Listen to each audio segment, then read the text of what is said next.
It was hard to let her go as a client when you came to the realization. How did you work through that? Being able to walk away from that meeting knowing that like it's okay for me to say no to something because it no longer makes sense for not only the client, but no longer makes sense for me. No one has ever asked, do you have a CPA license? They don't care. They're selfish. They just care about themselves and the outcomes you can help them deliver. You don't have to learn all of the marketing things to build even a multiple seven-figure firm. Until you start speaking to them, that's not truly prospecting. Marketing is just a way for them to get to know where you are. It's a lot of social proof at this point in day and age. The conversations and the prospecting, that's where the real money happens. What are the first 3 to 5 things that you would do to start building your firm from scratch? Like you have nothing. That's so hard. I think the first thing I would do is... Julie, thank you so much for being here today. Before we get in to all the stuff that we've got to talk about, I have to say, it has been so remarkable to watch you grow as a CEO over the last 2 years, where you started when you and I first connected. I think it was back in May of 2023 to where you are now. Your growth has been inspiring. Oh my gosh. Well, thank you so much, Mike. I'm so happy to be here and like reflect back on that. Like even just hearing you say like CEO of how I would have reacted before to like how I feel right now. I feel like you guys have been such a pivotal part of that journey. So I'm so thankful for everything that you guys have done for me. You're more than welcome. And you're the reason we do it. Watching people like you that grow into it and flourish. That's literally why the team and I get out of bed every day. I want to dive into this CEO thing and what that really means and maybe the difference between fractional CFO and CEO. But first, for the people that don't know you, can you just give us a quick rundown of like what was your background and how did you get started as a fractional CFO? Yeah, so I think like everyone else's, or not everyone else's, but many people's stories, I kind of stumbled upon this by accident. I was trying to avoid accounting a little bit from my past because I did the auditor track and everything else. And I was like, nope, I'm going to do something completely different. But ultimately, my passions led back to helping other people with their numbers and their finances. But I knew I was doing something more than bookkeeping, and I just didn't know what the heck to call it. I was like, I know this is not what I'm doing, is just classifying transactions. I'm doing so much more analysis, like reviewing reports with people, looking more at future projections and financial strategy. I didn't know what to call it until I stumbled upon you, and I was like, holy crap. I'm doing something for basically $400 a month that I need to be charging thousands of dollars. And I finally have like a term to put to what I'm doing because I didn't have a ton of true corporate experience. I was in public. I just didn't know what a CFO really did or what that means and that there was a fractional version of that. So that's how I really came about it. And I was like, okay, I need to be up leveling a lot more here. And I'm playing really small. I cannot be charging people $400 a month. That wasn't an overnight shift though. The moving from $400 a month to thousands of dollars a month. What were some of the things that made it hard for you, Julie, to go from 400 a month to where you're at now? Yeah, I think a lot of it came back to how I feel about my clients, because in the beginning, I just said, I don't care what level my clients are at. I want to serve them in the best way possible and obviously making the pricing right for their business. And so I struggled with feeling like I was leaving people behind, but I realized pretty quickly that if I kept serving those people at the level I was doing, I was creating burnout for myself. And the more that I took on with these lower level clients, the more often that I was like, you know what, like I'm starting to resent this. I feel like I care more about their business than they care about their business. And so I was just like scraping at pennies and felt like I was doing so much work, but they weren't making pivotal change. And so at the end of the day, it was like, okay, stuff has to change. I started to come more into your realm and it was like, okay, now I know what the perspective of what other people are doing and what they're charging and seeing the value transition there, that I had to do a lot of inner work as well to be like, can I even charge that amount of money? Like, am I allowed to do that? And then working those two pieces together of just being like, you know what, there are people out here who are ready and willing to have someone on their team and pay that type of dollar in the thousands of dollars range and not $400 a month. And it's okay that I don't serve everyone at the exact same level across the board, because otherwise I just end up in so much burnout. It's not worth my time anymore. What were you seeing that made you feel like you cared more about their business than they did? Yeah, I think a lot of it came back to when we really would look at like cash flow, or we would be looking at potential projections. And a lot of times I feel like the people that we would be having the conversations with, these clients, like specifically thinking about this one client I worked with, and she's such a great visionary, but she was like, I'm just so bad at numbers. I don't want to be thinking about that. I don't want to be doing that. And that's what your job is. And it was like, well, that's great, but you also have to take ownership as being the CEO. And so I realized that she was basically telling me, like, I want you to run the numbers. I don't really care so much about them. And so I was like, at the end of the day, I honestly feel like I do care more about them than her. And she wasn't implementing, suggestions that we were giving her about changes that she should make. And she really kind of was sitting in like a victim mentality and mindset. And a lot of those similar things I saw in a lot of those low level clients, that I was like, this is not the right fit for them. This is not what they need. Maybe they need financial strategy, like in a one time, hey, let's light a fire. But that consistent month over month, like trying to just pour into them what I truly believed would help change their business, like they weren't buying into it because they only saw it as, well, this is bookkeeping level services and they're just getting a little bit extra. Like they weren't really seeking out and looking for that financial strategy. So I was pouring so much into them, which led to me burning out and being like, no, but you must be able to see this, or you must be able to understand. Like I wasn't putting two and two together, that like if they have to be invested in it before I actually can deliver on the things and them see the value in what's going on. I think I know the story you're talking about. We've talked about this client before. It was hard to let her go as a client when you came to the realization. How did you work through that? Yeah, I mean, I definitely, like you said, I reached out to you and it was just like, okay, why am I sticking with this person and what is holding me there? And just really reflecting back and asking myself, am I holding on to this because I'm scared if I let go of this person that now that's an empty spot?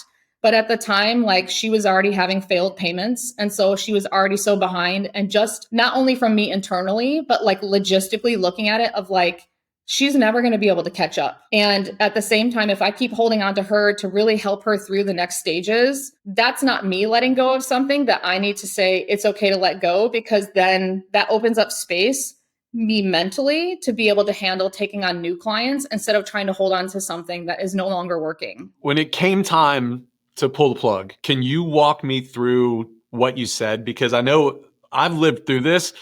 For me, and I think for probably a lot of people watching or listening to this, there's a level of anxiety that kind of brews up inside, especially early on when you haven't had to fire a client before.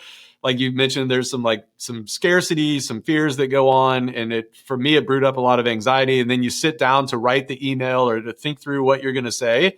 That's hard. It's heavy. How did you work through that tactically? And maybe what did you say to her? Was it an email, a phone call? How did you approach it, Julie? Yeah. So I believe in being very transparent with people and honest with people. I'm not trying to break up in a text message basically with people.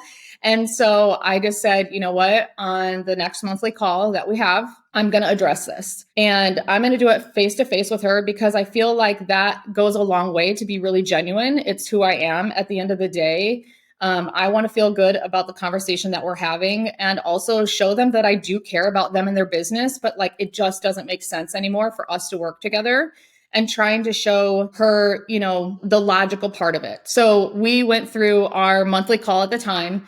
And I knew at the ending, I wanted to kind of account for like 15 minutes to have this conversation. So we presented the financials to her like we typically do. And we walked through the numbers and just were showing her like things are not looking great, just like we kind of had been having those conversations, looking at the cash flow, talking about all those outstanding obligations that she's currently not able to meet, trying to give her something to be able to say, hey, what are you going to do about it? The phrase that you taught me, and I love to repeat back, is like, what needs to happen, or what is the exact phrase? I'm blanking on it right now. I always have it on a Post-it note by my desk. And it's like, what has to be true in order for this to happen? And so trying to help her have a little bit of a come to Jesus moment in that moment, like during that call.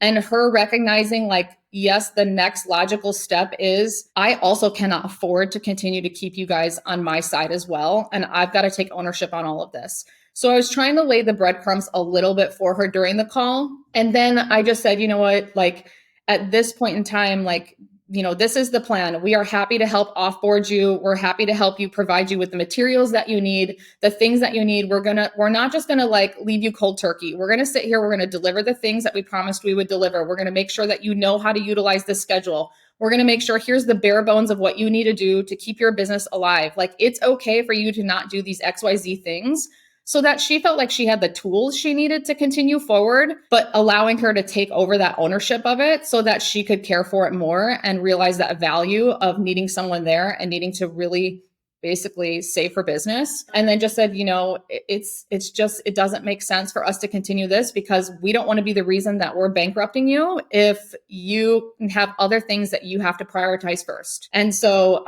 just being realistic and genuine, I think like that's something that's so important to me. Obviously, it's vulnerable. It's scary. They could say anything at that moment in time, but the result ended up being her being thankful for what we were able to do up until that point, being honest with her. She was just like, I don't know what I'm going to do without you guys, but I don't know how I would have even gotten here without you guys. And so just like that reciprocity, being able to walk away from that meeting, knowing that like, it's okay for me to say no to something because it no longer makes sense for not only the client, but no longer makes sense for me, but doing it in a way that feels genuine and like coming back to that core because it is so important to me just to be able to have those hard conversations and to be able to show up like right next to clients, even if they're not meant to be your client anymore. After the conversation was had, did you go out of business and did you go broke? I did not. You know what's funny is soon after that, I ended up signing like a true fractional CFO client that was more than 4 or 5 times the amount of revenue that I wasn't even receiving from this client anymore because she couldn't even pay us. So it was just like, okay, the universe showed up and what I was supposed to do. And you had challenged me and said, like, I can't remember the exact terms that you had said, but you had said basically like, nothing's going to change if something doesn't change. And so like, if I'm sitting there in my scarcity mindset, afraid to let go of this low level client, I'll never be able to open up the capacity to be able to bring in the right type of client that I want to receive. So that does sound like something I would say. I don't remember, but that does feel. We could go back to the Slack messages and look up a few. They're probably all there. That's a great segue. What types of clients do you serve best today? Kind of what does that ICA or ideal client avatar look like for you and why? Yeah. So right now I feel like with, referral partners, especially, I always describe it as I love working with people who are non-inventory based. I don't have an inventory background. And I believe that every business of every kind deserves a level of financial strategy, but I'm looking more for the person that I work with. So I'm very female focused. Obviously I have a good connection with people who are moms or parents. No hate against men or against, husband and wife business owners. It's just, I think there's a better way for me to be able to have an impact and connect back to female business owners that I just get a little bit more of like the challenges that they're struggling with and the way that our mindset works and everything that's tied up around money and all those things that I find it's best to do that. And I've really been sitting in the space of trying to hit the market in the 1 to 3 million space and pushing myself more because I did come from that background of, doing bookkeeping at $400 a month. There's a lot bigger pool of businesses and a lot smaller businesses that, maybe they need like a one-off, but they're not my sweet spot of clients who I want to stick with, on that monthly retainer. And so I know there's more work for me to push myself further, but like getting even just to be able to say like, hey, these are the people that I work with and repeating that over and over, especially with referral partners and having conversations with others, it just reconfirms like, yeah, this is the right group of people I need to be working with right now. And my future will hold something even greater at the end of the day. So you said something there that I think is really key. Repeating myself over and over, especially with referral partners. What are you talking about there? Yeah. So something that I learned last year, which was like so pivotal, when you talked about at the conference, you had Jeb Blunt coming in to present on it about prospecting. Like it's something that never even crossed my brain. I didn't even know what it meant to prospect.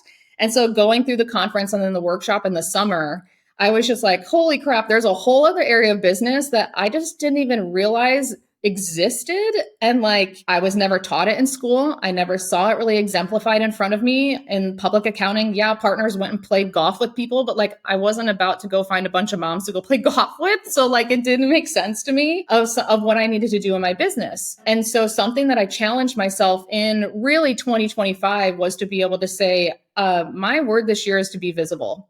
Like visibility is the number one thing. I cannot sit behind my desk anymore. I need to put myself out there if I want to grow the business that I want to have. And so I just said, I'm going to be booking as many coffee chats as I can with people, and talk to them about what I do and make, honest, genuine connections with them with no intentions other than just to say, hey, I would love you as part of my network if we have value alignment and if we serve, believe in similar services in the sense that like, we're not here to make a buck. We really want to build people up, that female focused kind of vision. Being able to just say, let's help each other out. And if that turns into a referral partnership, great. And if it doesn't, that's okay. It was great talking to you. But I think I probably I was doing multiple days during the week when I opened up my calendar to that. And for me, being able to have 3 to 4 calls in a single day, just a 30-minute coffee chat, which inevitably usually turned into an hour because we would just keep going on stuff, which I loved. But it was all via Zoom. It was never in person. That's something that I could never see myself doing before. Like, who am I? This like extroverted person talking to all these strangers about what I do with no like potential reciprocity at the end of the day and just wanting to make genuine connections. Like, I feel like it's something that has been so pivotal in what I do and really solidifying, oh, this is really what I'm going after, instead of it just being something floating in my brain that's an idea. How has it been pivotal? What are the business implications that have come from it? Yeah, so from those connections, I've been able to be connected to other groups of people, other things that have potentially been locally, being able to refer services for them, or also they refer services to me, even if it's just a potential client or another referral partner who they know that works within, the industry of business owners that I want to focus on, and being able to make those connections. Like, I wouldn't know the first thing how to really go out there and find those groups, or didn't even know that they existed, without having those conversations and putting myself in that position to be able to have those coffee chats. Yeah, you beat around the bush though. This has turned into dollars for you. It totally has. Yes. It definitely has helped me sign some clients. Yeah, but your business has probably doubled in the last year. Is that a fair? I'm trying to think numbers. My run rate right now is almost double what it was last year. I've offboarded almost all of my low level clients. So I made a very specific goal at the end of the day that I didn't want to go too crazy on myself. I wanted to have a manageable way to onboard new clients, that I said, I want 8 clients this year. And so far, I've already signed 2 in 2025. And I have 4 others that are in the pipeline to have sales conversations. So just being reasonable about that and being able to say, pushing myself on pricing, I want to bring in clients that are at the 3K mark or above. If I get any other clients in any other way, that's just the bonus and cherry on top, if they're not the true monthly CFO clients. But just having those conversations, I just tell people straight out of the gate, like, when we're having our conversations in those CFO or in those coffee chats, is I just say, I would love to know, like, what are you working towards right now? How can I serve you? And then they inevitably ask me back. And I just tell them I'm looking for, and I tell them what I'm looking for. And I always try to use that phrase too with them. And you guys say is, who is the first person that comes to mind that could potentially use services, to try to make those connections? And so just like practicing all the things that we were taught last year, from between Carol Mahoney and Jeb Blunt and everything that you share with us, like, I feel like I can't implement it all immediately, but as I'm learning and going back to all of the information that we got, is just tweaking things, adding the next thing that I can do, adding the next thing that I can do, and just trying to get those reps in. So what I heard you say is, in these coffee chats, and I think this is like important to dive into, Julie, because I see a lot of people, I see most people won't even do them. Like they just won't even get in the game. But the vast majority of people that do get in the game, they get on these coffee chats and it's just kind of a shoot the breeze. But I heard you kind of have a very intentional approach to it. So you start off by getting really curious about them and tell me about yourself and your goals and what are you trying to accomplish. And then that law of reciprocity hits in, where they realize, oh my gosh, I've been talking about myself the whole time. Tell me about you and what you're trying to do. And so you share some things about you and your firm and what you're doing, but you're very intentional about saying, hey, these are the kinds of people that I like to work with. Who's the first person that comes to mind that looks like that might need help, the kind of help that I offer? There's this intentionality behind it where you're still very friendly, very authentic, very servant-hearted, but you're also like, yeah, there's a business thing here. And so you're not scared to say, who do you know? And that flow is what's resulted in not just the additional connections and the growth of the network, but it's resulted in actual revenue growth for you as well. Yeah. Yeah. And I think like in the beginning, it didn't look like that. I just was like, holy crap, I just booked a bunch of calls. Oh my God, what the heck am I going to say to these people?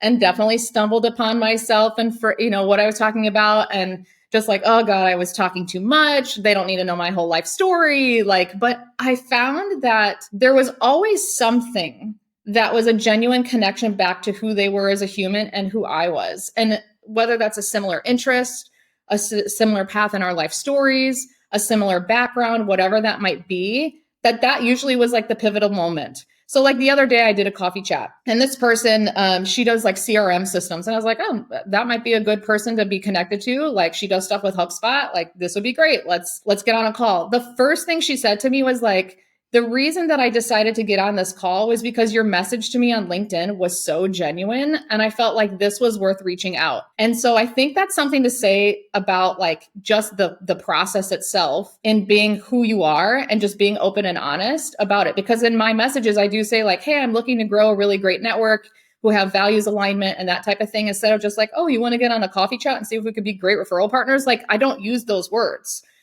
Because it just feels just like everyone else is doing. But once we got on the call, in her background, she had an Indiana Jones hat that was on the globe next to her. And I was like, what's that Indiana Jones hat?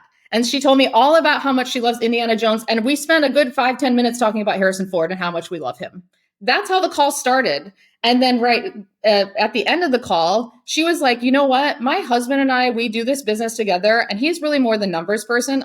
We are looking to make some changes in our business. We've been at this for a long time. Like it turned more into the next steps of a potential like prospecting call versus a referral partner call. And I just went into it like, hey, I think you have a really great background. I could utilize you as potentially someone that I could refer clients to. I want to get to know more about you. It looks like we have values alignment and this could maybe be a client. Like you just never know when you're getting on a call, like what those connections can be and who they know. When you do those LinkedIn reach outs, which AI bot are you using to automate that whole process, Julie? So I'm not using an AI bot. I did for a while. I was trying to do it myself because I do care so much. I was having a hard time just even trying to make connections with people because I was like looking at them, like evaluating them like I was going to get married, like everything about their profile.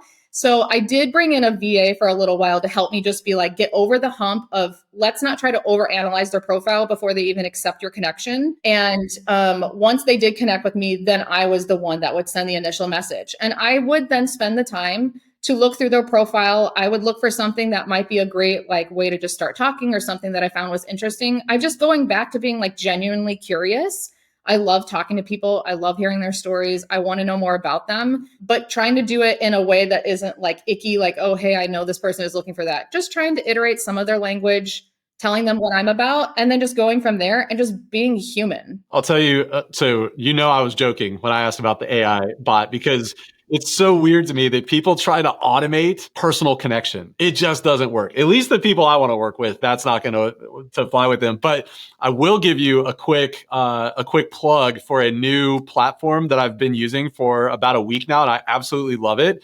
It's called Condo. And so if you go to trycondo.com, we'll put a link in the description below.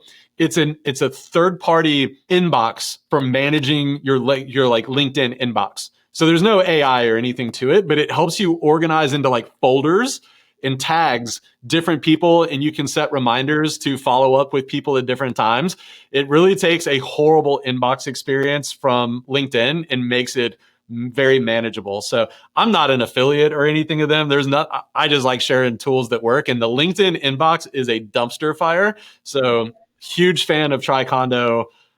So you can check it out. Let me know what you think about it. No, I appreciate that because that's something that's like, I have this whole Airtable system built out and I was trying to reverse engineer it and it's like insane, but it's so cumbersome. So that sounds like efficiency. I love that. I'm definitely going to look into that. It's like $19 a month. So I'm only a week into it. It may end up being horrible, but I'm using it every day. So your mileage may vary. All right, Julie, what is one thing that you believed about fractional CFO work when you were first starting or maybe right before you first started that just turned out to be wrong? Yeah. So I think, and once I really figured out what fractional CFOs do and, understanding like, oh, wow, I really was doing a lot of this similar work before. I have a very deep seated limiting belief that was I had to be a CPA. And this was before discovering fractional CFO stuff. And it just felt like that kept reoccurring for me once I did get to the fractional CFO space where I was like, but I'm not good enough to be able to provide to people unless I'm a CPA. And so it held me back for a little while. Like I really had to come to terms with it. I think every probably 2 to 3 years in my career path, I was like, I must go get my CPA. And then it was like, no, what is the point of being a CPA right now? Same thing when it became the fractional CFO time. And even though I knew your story and your background, but I was like, oh, but he has all this experience in corporate. And like, those are things that I don't have. So how could I be able to better serve my clients? Like, I've got to have all of this under my belt in order to do what I need to do. I realized that there is such a variety of people with so many different backgrounds who are able to serve in that fractional CFO space. There is no one right path to get to being able to call yourself that when you can help your clients with that forward-looking financial strategy projections outlook. It doesn't matter what your background is. It doesn't matter that you have a CPA. It doesn't matter if you have a CMA or whatever other, 3-letter association that you need. It's not necessary. Are you able to make pivotal change for your client? If you're able to make impact for your clients and be able to help them see what they need to be able to see to make changes in their business, and ultimately come back to, I'm really big on how does your personal and your business goals marry together? And are we building out the business that you really ultimately need and that you want? And how are you going to achieve those different goals? It all comes back to that. So like, if we can have that circle path, does it require me to have a CPA to do that?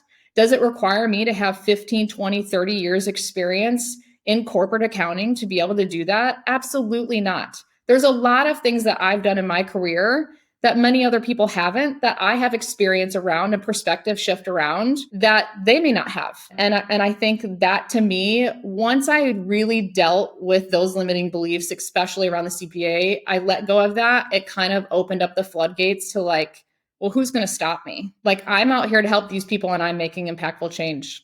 Who's going to stop me? How many clients do you think you've lost? Or how many prospects or potential sales do you think you've lost because you don't have a CPA license or you're not a CMA?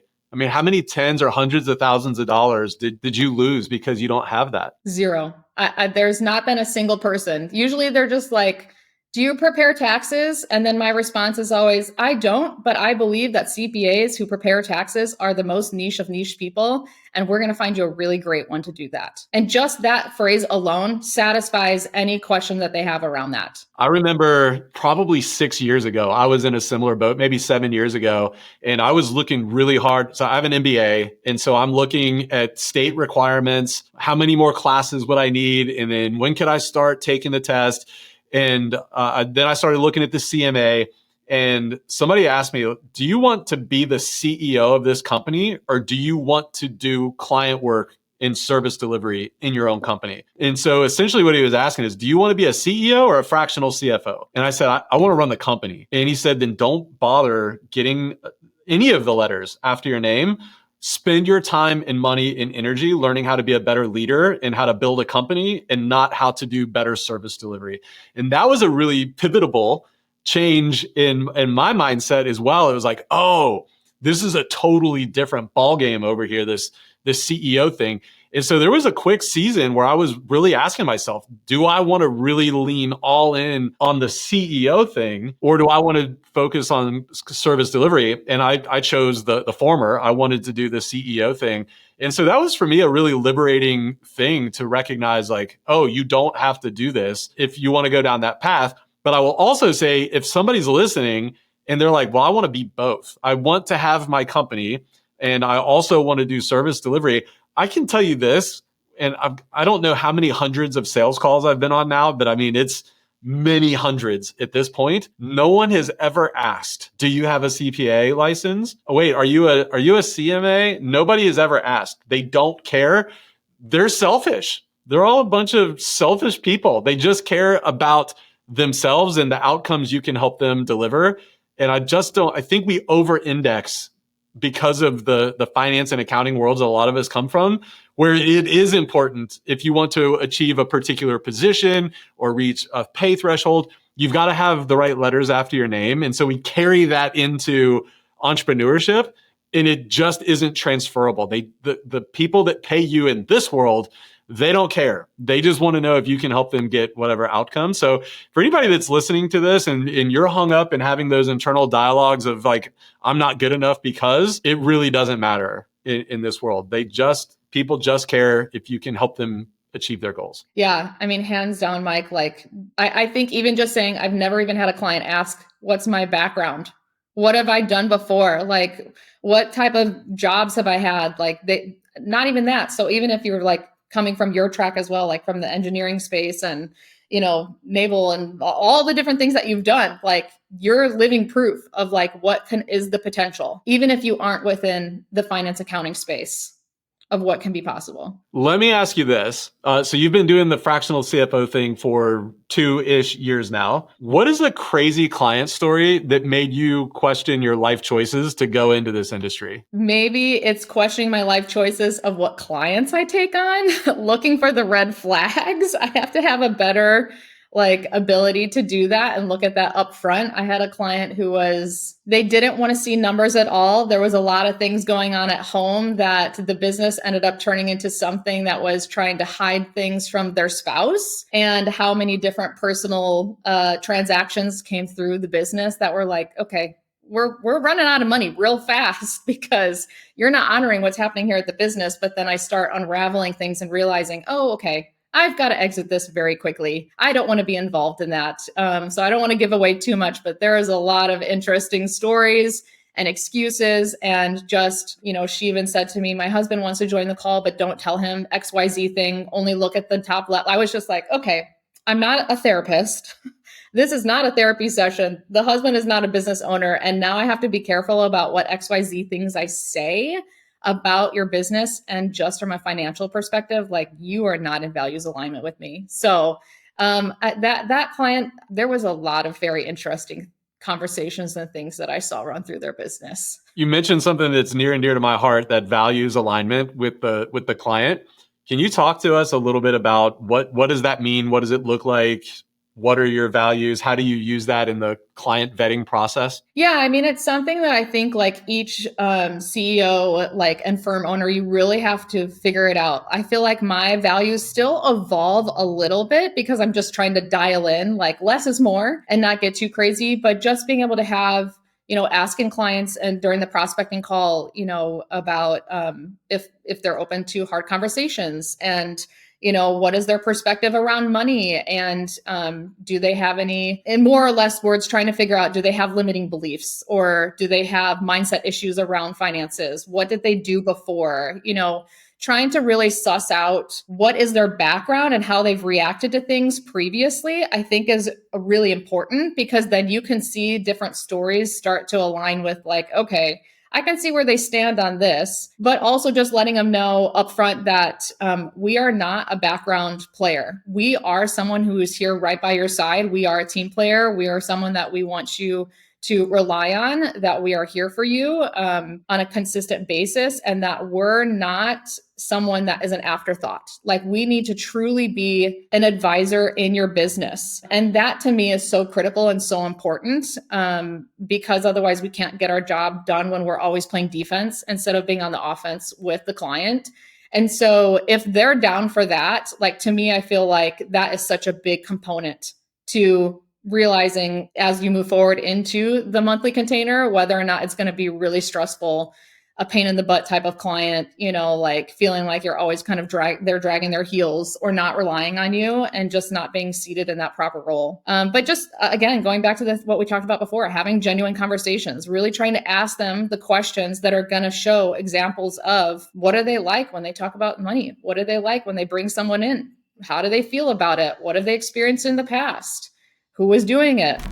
Scaling a fractional CFO firm is hard work, especially when you think about all the different tech platforms that are out there that claim to make your life easier. Most of them end up not working as promised, and you spend more time on them than they're worth. After running my own fractional CFO firm for the past 8 years, I have found one platform that has been consistently delivering for us for years and years, and that is Giacon. Giacon is one of those platforms that works quietly in the background, day in and day out. In fact, Giacon saves my firm well over 40 hours a month every single month. But how does it do that? Well, Giacon is a data connector that links accounting platforms like QuickBooks Online, Sage, FreshBooks, and Xero to Google Sheets. This data connector allows you to fully automate your custom reporting, consolidate reports, and even get live currency exchange rates. Best of all, it eliminates the manual work like repetitively copying and pasting data. You know, the kind of work that nobody really wants to do but super prone to errors? Yes, Giacon does all of that for you automatically anytime you need it. If you want to scale your firm without adding a ton of additional technology or labor expenses, you need to check out Giacon. Get 30% off Giacon for the first 3 months by clicking the link in the description below and start saving time and money with Giacon today. How did you figure out what your values were? Well, what was that process? You know, actually, I did a workshop with you that was a few years ago. And I think it might have been even in, 25, 22, 23. I don't know. You had talked about mission, vision, values. And it's something that, like, to me, building a business, I was like, yeah, that's for corporate. They've got their mission, their vision. That's so nice. Like, values, okay, there's all of that. But that's not for me. I'm just a small business. Like, that's not what I'm about. And then you were like, no, you need to know where you guys are going. And so truly during that workshop, being forced to take the time to sit down and write out, even if there's evolution to it, like today, this could be my mission, vision, values. In 6 months, it could tweak and change. And that's okay, because I'm still learning as I go. Nothing is ever set in stone as an entrepreneur. Like, you will never have an exact plan. If you want an exact plan, go to corporate. Like, if you want to show up every day to do the same thing every single day and know exactly what's expected of you, you should not be an entrepreneur. But just really honing that in, because the only person who's going to care the most about those mission, vision, values is you as the CEO. And you have to be able to show up and talk to your team about that. You talk all the time about, I think Gretchen said, or you said, about how at the beginning of every one of your meetings, you would go down the line, okay, what's our values? And because you wanted to drill that into your team so that we all could be on the same page. That was the whole purpose. And so I have right now someone on my team right now that is an employee, and I want to build that out. And we're thinking about bringing on new people. And I said, we have to make sure that with clarity, these are still the mission, vision, values that we're at right now and where we're headed towards. Because like I said, things do tweak and change. Does this really make sense? Or was this where we were before, when we had certain limiting beliefs? And maybe we need to change that. What is your vision for your firm, Julie? What are you trying to build? I'm trying to build a place where women can feel empowered with their finances while they're pursuing their passions. So ultimately, that's the goal, is the expanse of not just from a fractional CFO perspective. I think that I want to dive into the future further into how we really can get women to not be afraid to have conversations around money, not to say that I'm not good at numbers, to be able to really make an impact. But the best place to start right now is to have those conversations with them as business owners and be able to take it from there, so then it can seep over into the rest of their life, so that they can do it in a way that doesn't feel icky, that doesn't feel like they're not allowed to, and like go make some freaking good money. Like, you are capable of doing this and really building them up. I love that saying, in business, mission is everything, but without money, you can't sustain the mission. And so it's important, even for mission-driven entrepreneurs, to remember that that's all fine and good. But if you don't manage your finances and make sure there's money in the bank to pay the bills and to pay yourself, none of the rest matters. And so we got to keep a focus on that. I'm curious though, as far as your firm goes, where do you see it size-wise going? So goals-wise, what do you see for your firm? So I wrote out this piece of paper. I think it was at the end of 2024. I did some reflection and some journaling, and I said, what would it take for me to get to that $1 million mark? And how can I reverse engineer that? And how many people on my team would I need to be able to do that? Like I said, I'm looking for slow and steady growth right now. I am pushing myself. a few months ago, I moved into an office because it was something that I needed from a confidence perspective, but also a boundary perspective of home life versus work life. But I said, I really want to be able to have people around me, and I want to be able to move up to the next level. So ultimately, in the big picture, I have this number. It says 33 people. I wrote on a Post-it note many years ago. Am I going to need 33 people to support $1 million firm? No. But in the far future, I would love to be able to have something that allows that kind of big service mindset of helping people from a personal finance perspective, a business finance perspective. I have a little sweet spot of a non-for-profit type of idea in there. So like I've got a lot of visions in my head to be able to help people and how many people it's going to take to get there. But ultimately, if I could have 3, 4, 5 fractional CFOs on my team, we do the bookkeeping for our clients. We believe in like an all-in-one type of method. And so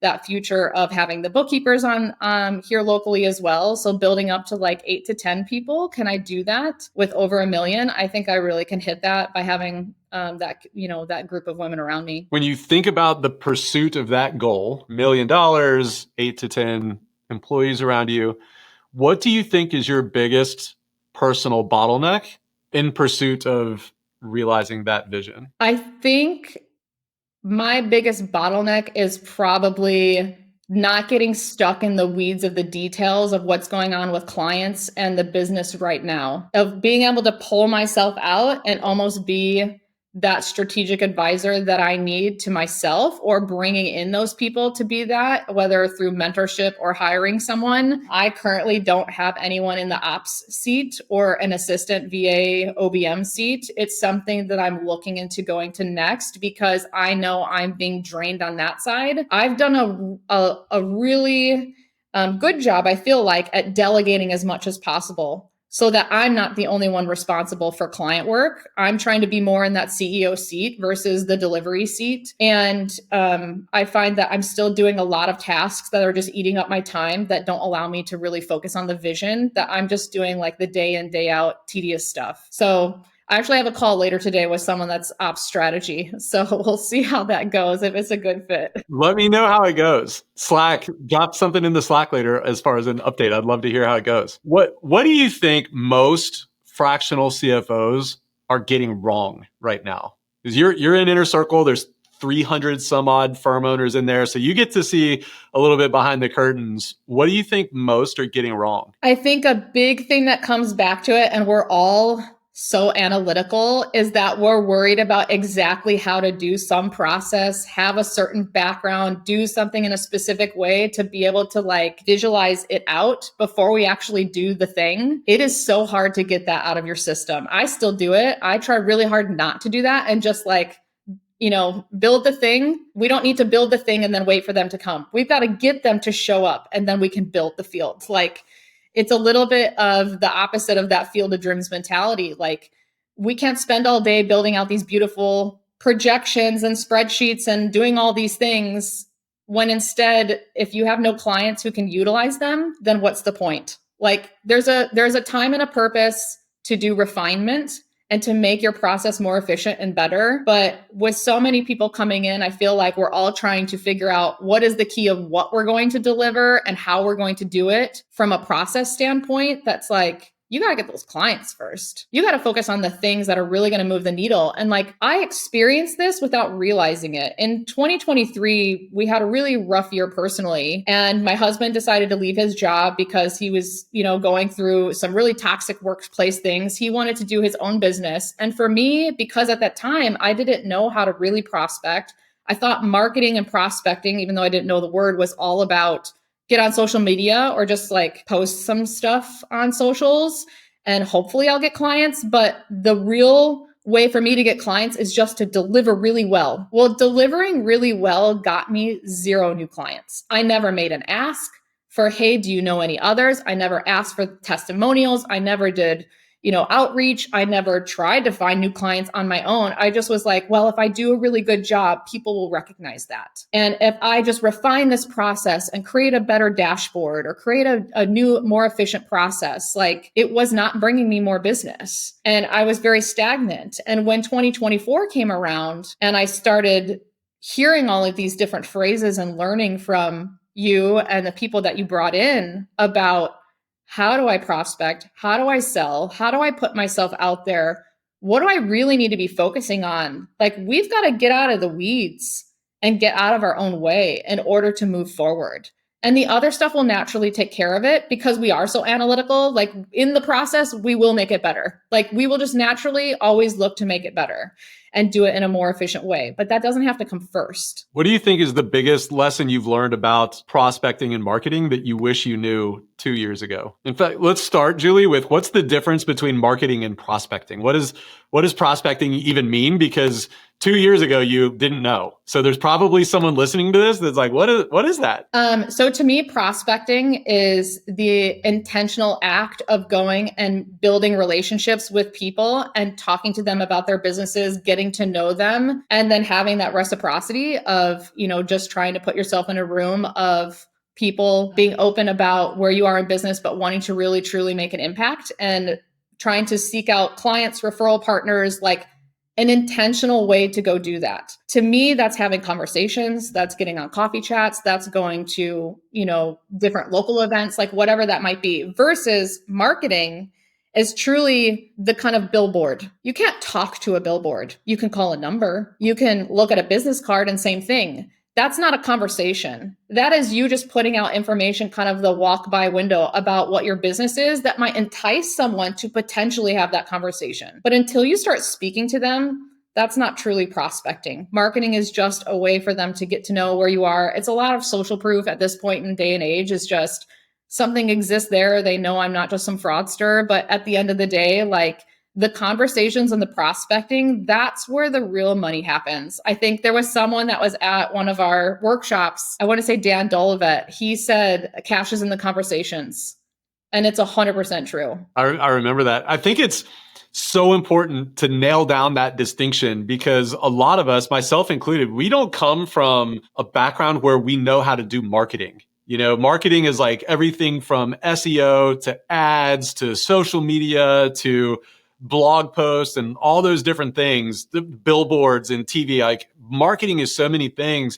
But one of my big realizations over the last, even just couple of years is, prospecting, I think, could be considered a subset of marketing. It's one way to market. You don't have to learn all of the marketing things to build even a multiple 7-figure firm. When you do the math on how many clients you need at $3K to $10K a month, you just don't need that many, that you've got to be a marketing guru. If you'll just have that consistent investment of time to build relationships and meet people. And I think you did such a great job of articulating this earlier, Julie, where you're intentional about the conversations, where you're getting to know them, they're getting to know you, and then you don't shy away from the ask at the end. If you can do that, it's very possible to build as big as you want. Firm up to 8 figures, just doing that consistently. And I think that's where a lot of people in our industry get it wrong, is they don't get out of the spreadsheets and the KPIs and the graphs and let me just make this 3-way model 4% more accurate. Those things don't really matter because if you don't have any clients, then nobody cares. So just do the prospecting. It doesn't have to be TikTok dancing or anything like that. Just reach out and have, what did you say, 3 or 4 conversations with people a week consistently. And you doubled your business in under 12 months. So it's not an overnight thing, but it's also not a 5-year thing either. So it's kind of that really good, I think, realistic, achievable middle ground. And I agree. That to me is the number one mistake that people in our industry make. And it's holding them back from having impact for themselves, but also for the clients that desperately need their services. Just go prospect. Don't get crazy. Just go prospect and do it consistently. Mm-hmm. Yeah, I think one thing you had talked about and Jeb talked about is like it's a 60 to 90 day window, and like every moment that you're not prospecting, that's impacting what's going to happen in the future. So I had built up my schedule so much. I did take a little bit of time off during March because things just got really crazy, helping clients with like tax prep and all of that, like helping, facilitate those conversations. And so I had to take a break, and it was like, oh man, I got to get back in that rhythm because it takes time to create that habit, to get into that process, to honor that time on your calendar, because it will have such a long-term impact on what you're doing and the conversations you're having. But I also want to tell people, like, do not have fear around things needing to be perfect. Like I said in the beginning on coffee chats, I was just such a goob. Like, I didn't know exactly what to say. I was stumbling on my words. But even till this day, I don't know if I've really updated my LinkedIn profile. Like, there's stuff on there, but is it optimized? Is it in the most perfect way that it's actually set up on there? Probably not. Like, it's just enough to have the conversations that if you talk to people and you're just genuine in who you are, I believe like that goes such a long way that they don't necessarily care about what pretty flashy things you have on there, the exact way you wrote something about your past, like we had talked about before. Do people really care that we're a CPA?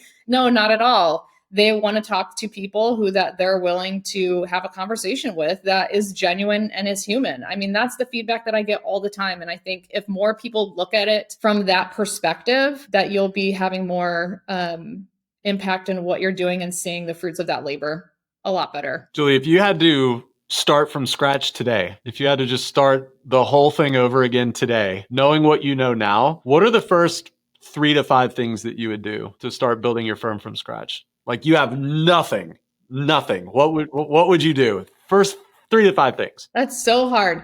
I think the first thing I would do is I would reach out to my entire personal network and just let them know what I was doing. It feels really scary to do that, but you never know who knows someone or who may be a really great connection for you. Just let them know. The second thing I would do is I probably would hire an executive assistant.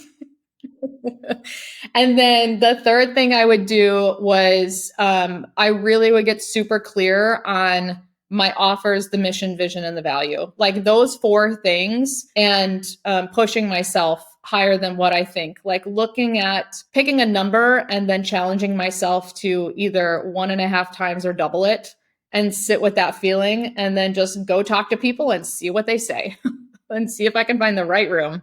So not website, not LinkedIn profile optimization, not blogs, not newsletters. Connect, talk with your whole network, getting your phone and you're pulling up your contacts, your LinkedIn contacts, letting them know what you're doing, asking for referrals, I'm guessing, and then getting your pricing, your scope, mission, vision, values, all those things dialed in. Yeah, 100%. Getting clear on that, and then just go out there and Jeb said it best, and I have this phrase in my head all the time: become the mayor of your town. People need to know who you are and what you're doing. And if your town is an online group of people, great.